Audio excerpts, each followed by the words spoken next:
This is the last election where we can save the planet, at least as far as the UK is concerned.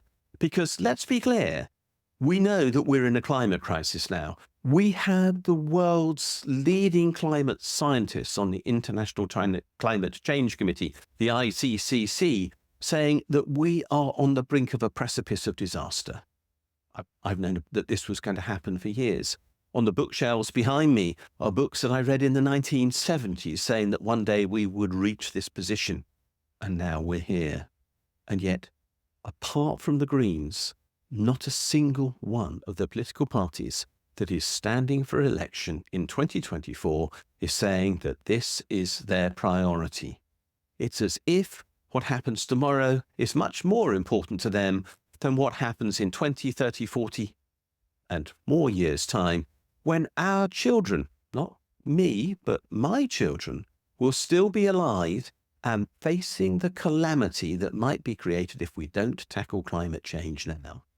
Why are our political parties ignoring this? Why are they so negligent? Why aren't they putting the money into the Green New Deal, something that I co-authored in 2008 and which has been noted around the world, which says we need to change the way we manage our economy so that we put the emphasis upon sustainability.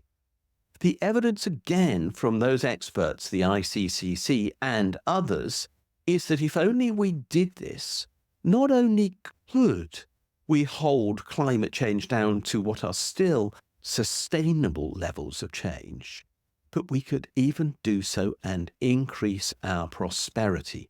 Sure, there would be some changes in the way we live, but there have always been changes in the way that we live as an economy, as individuals, as we react to processes of change. And this will just be another of those. But we could have a totally recognizable and sustainable lifestyle if only the investment was made.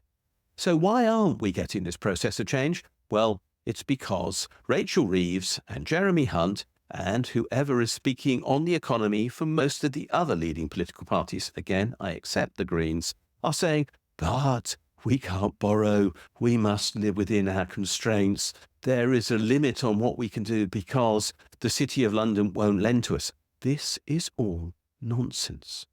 There was money to deal with the COVID crisis. There was money to deal with the 2008 financial crisis. If there was a war, I guarantee you there would be money available to deal with it. We face an existential crisis as a human race, not the planet. The planet will survive whatever we do, but we may not. And the point is, we therefore need to take action and we need to take it now. But it's not on the agendas of any of our major political parties. If you share my concern about the future of this planet, the future of young people, and the future well-being of the whole biosphere, then I suggest this is the election where you have to raise that issue with the candidates, because they are going to be responsible for delivering your future safety.